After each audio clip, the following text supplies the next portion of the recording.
pour ce jour. Marc chapitre 11. Nous sommes dans le livre de Marc. Marc 11. Marc chapitre 11 à partir du verset 23. Bon, juste le verset 23. Oui. Je vais lire au nom de notre Seigneur Jésus-Christ. Je vous le dis en vérité, si quelqu'un dit à cette montagne, ôte-toi de là et jette-toi dans la mer, et s'il ne doute point en son cœur, mais croit que ce qu'il dit arrive, il le verra s'accomplir. Parole du Seigneur. Merci, maman, grâce pour la lecture. Alors, je bénis encore le Seigneur pour l'honneur qu'il m'échoit, la grâce qu'il m'accorde de me tenir encore devant vous en cet après-midi. Justement, je ne suis pas programmé, mais pour des raisons d'occupation, je viens parler à la place de l'homme de Dieu, mais c'est l'Esprit de Dieu qui va te parler, c'est pas moi. Et je bénis encore le Seigneur pour ce message poignant, pour ce passage poignant, parce que, bien aimé, en tant qu'enfant de Dieu, il est important pour nous de le savoir que nous fonctionnons avec Dieu, avec des principes. Dieu a établi des principes et si nous les respectons, nous sommes bénis. Si nous les respectons, nous sommes heureux. Et aussi longtemps que nous allons, n'est-ce pas, nous laisser conduire par l'Esprit de Dieu, en nous soumettant à sa volonté, nous ferons des exploits. Donc, dans le livre de Hébreux, je passe par là, le texte même où la définition de la foi s'y trouve.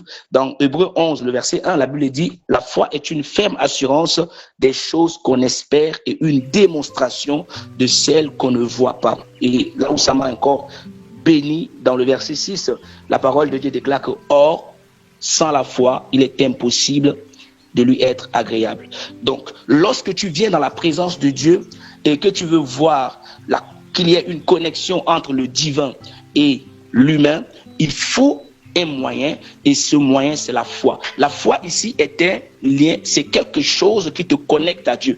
Si tu n'as pas la foi, tu ne peux pas être agréable à Dieu. Et si tu n'es pas agréable à Dieu, tu ne peux pas être connecté à Dieu. Parce que c'est quand tu es connecté à Dieu, quand tu es connecté à la source que tu es alimenté.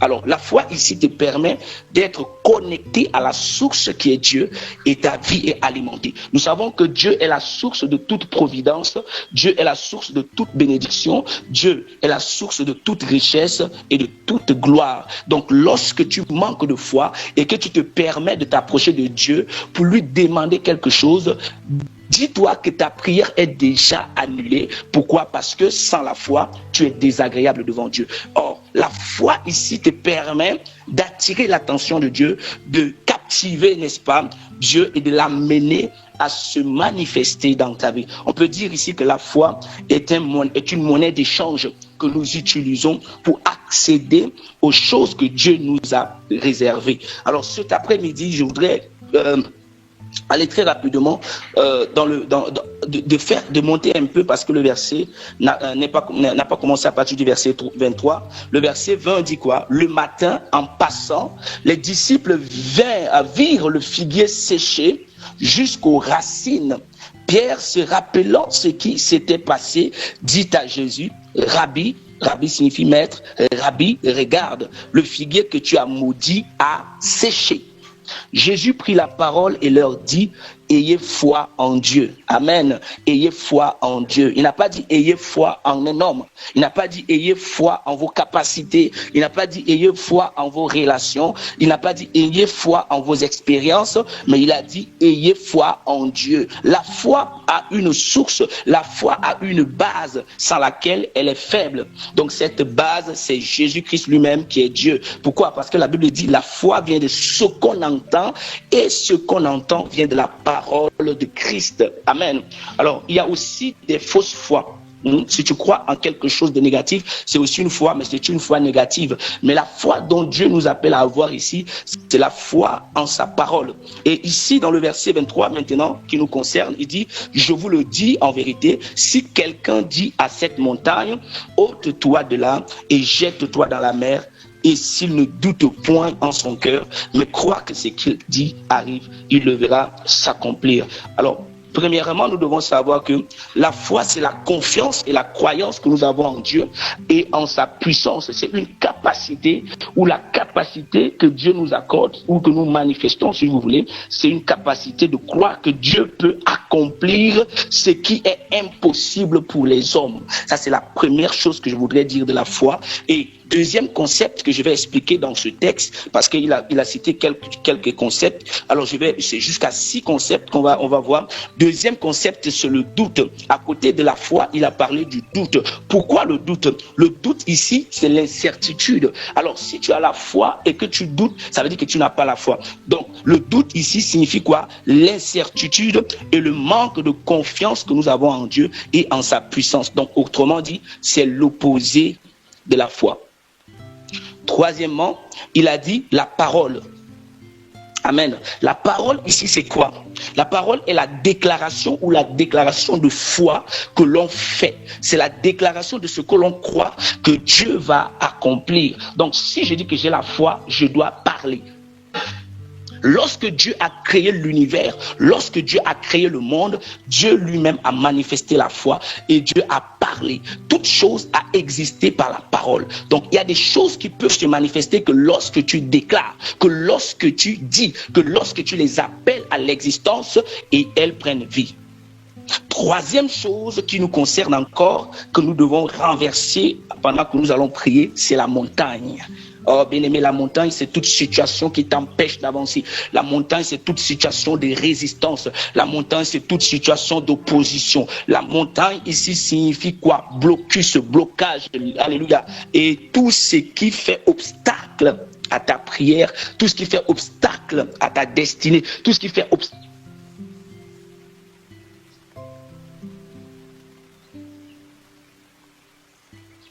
et les défis qui semblent insurmontables, qui semblent, pas qui sont, mais qui semblent. Pourquoi? Parce que le diable va te faire croire que tu ne peux pas réussir. Le diable va te faire croire que tu ne vas pas avancer. Pourquoi? Parce qu'il va te faire passer par des difficultés que si tu n'as pas foi en Dieu, tu vas commencer à douter des promesses que Dieu t'a faites. Tu vas douter même parfois de la parole de Dieu. Tu vas même douter de Dieu.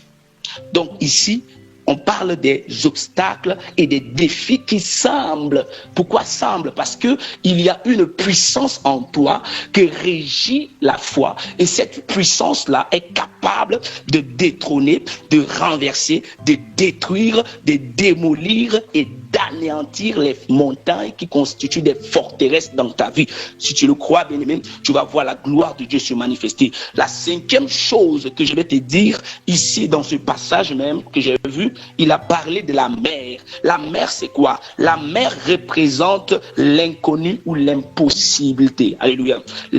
L'inconnu ou l'impossible. Donc, lorsque tu prends la montagne, tu jettes dans l'inconnu ou dans l'impossible, alléluia, tu es libéré. Donc, la mer ici, c'est l'inconnu ou l'impossible.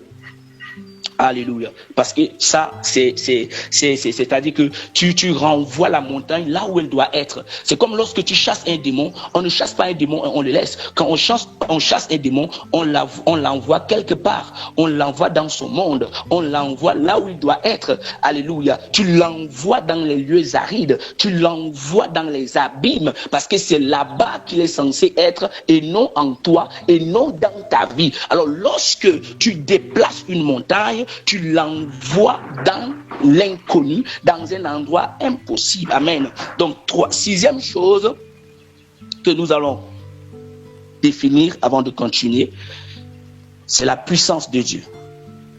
La puissance de Dieu. Pourquoi la puissance de Dieu? La puissance de Dieu, c'est la capacité de Dieu à accomplir ce qui est impossible pour les hommes. On ne peut pas parler de la foi sans parler de la puissance de Dieu. Ta foi fonctionne parce qu'il y a une puissance et c'est la puissance de Dieu. Ta foi se repose sur une chose, elle se repose sur la puissance de Dieu.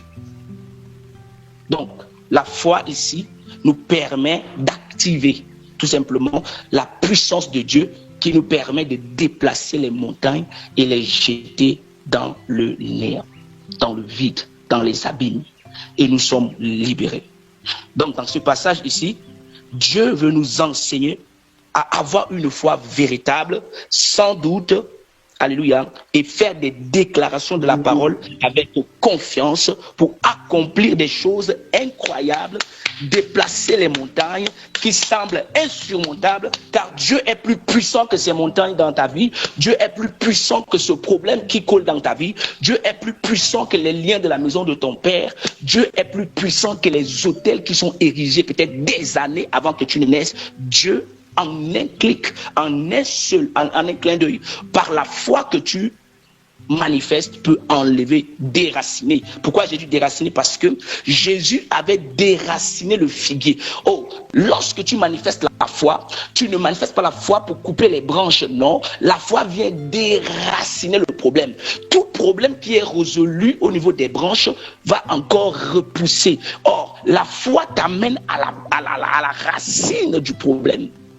Pourquoi beaucoup de gens, quand ils prient, le problème s'arrête un moment, mais après le problème ressurgit? Pose-moi la question. Le problème ressurgit parce qu'en réalité, tu ne l'as pas traité jusqu'à la racine.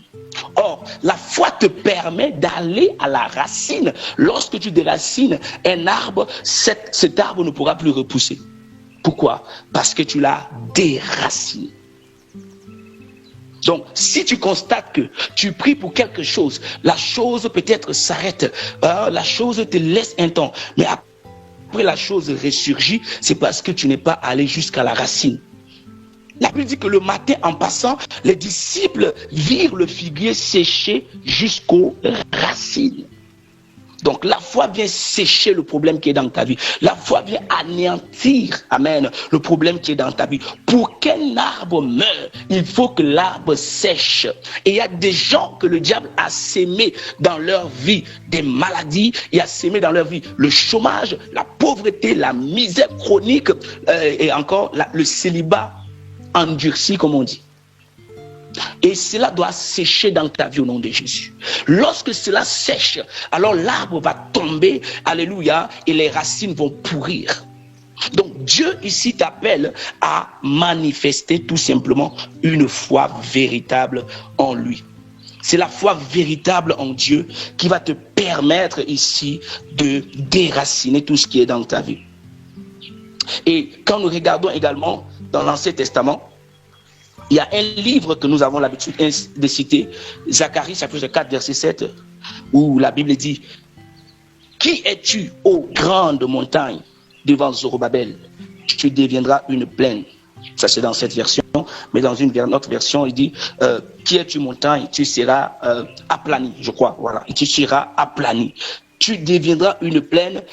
Et il mettra la dernière pierre au milieu des acclamations. Grâce, grâce pour elle. Oh, donc ça veut dire que lorsque Dieu va faire quoi? Déraciner cette montagne, il y aura des acclamations dans ta vie. Qui es-tu, montagne? Bien-aimé, lorsque tu es un enfant de Dieu, tu dois t'adresser aux situations par la foi. Tu dois dire à ces situations: qui es-tu, maladie? Qui es-tu, blocage? Qui es-tu, chômage? Qui es-tu, limitation? Qui es-tu, stagnation? Qui es-tu, freinage? Qui es-tu? Tu n'as pas ta place dans ma vie. Qui es-tu, sorcellerie? Tu n'as pas de place dans ma vie. Qui es-tu? Alléluia. Toutes ces choses qui se lèvent dans ta vie, tu dois leur parler parce que ces choses, tu dois t'adresser à elles parce que ces choses ont des oreilles et ces oreilles t'entendent. Ces oreilles entendent ce que tu dis. Tu parles avec la foi. Jésus a parlé à un arbre. Un arbre, mais comment l'arbre a écouté sa voix? Comment le figuier a entendu la voix de Jésus? Parce que même les éléments que nous voyons dans la nature sont dotés de l'audition, sont dotés de la capacité de comprendre, d'écouter ce qu'on dit. Voilà pourquoi tu dois t'adresser à chaque situation qui te préoccupe, qui te dérange, qui t'empêche d'évoluer, qui t'empêche d'aller de l'avant, qui t'empêche de progresser, qui t'empêche de faire des exploits. Tu dois, n'est-ce pas, parler à ces situations avec la foi, parce que il n'y a pas de foi sans parole, il n'y a pas de foi sans déclaration, il n'y a ni de foi sans action. La foi est accompagnée des actions. La foi se repose aussi sur des actions et des déclarations. Alors c'est dans les déclarations que tu manifestes ta foi et tu déclenches la puissance de Dieu capable de te libérer de tout ce qui est obstacle, de tout ce qui est blocage,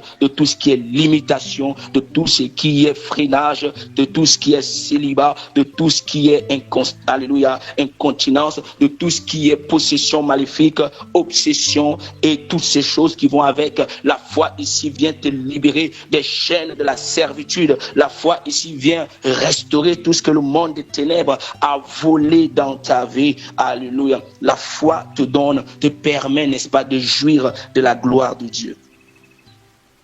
Alors, la Bible dit que, je vous le dis en vérité, si vous avez de la foi et que vous ne doutez point, non seulement vous pourrez faire ce qui a été fait à ce figuier, mais encore si vous dites à cette montagne, ôte-toi de là et jette-toi dans la mer, cela se fera.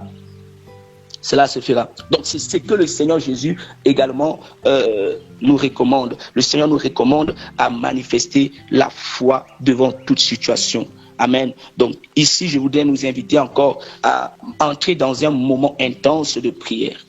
Et pendant ce moment intense de prière, bien-aimé, je veux que tu actives ta foi. Je veux que tu mettes ta foi à l'œuvre pour voir la puissance de Dieu se manifester. Tu dois activer la foi. Et la Bible dit que c'est Dieu qui crée en nous la foi. Il est le consommateur, qu'il en est également le consommateur. Donc, c'est lui qui produit la foi en toi et c'est lui qui en est le consommateur. Tu vas lui dire avant de commencer, Seigneur, viens activer ma foi pendant ce moment de prière, que je ne doute pas de ta présence. Viens activer ma foi. Tu peux déjà ouvrir ton micro et commencer à prier de tout ton cœur. Dis-lui, Saint-Esprit de Dieu, viens activer ma foi en ce matin. Viens activer ma foi. Commence à prier. Ouvre ton micro. Commence à parler à Dieu.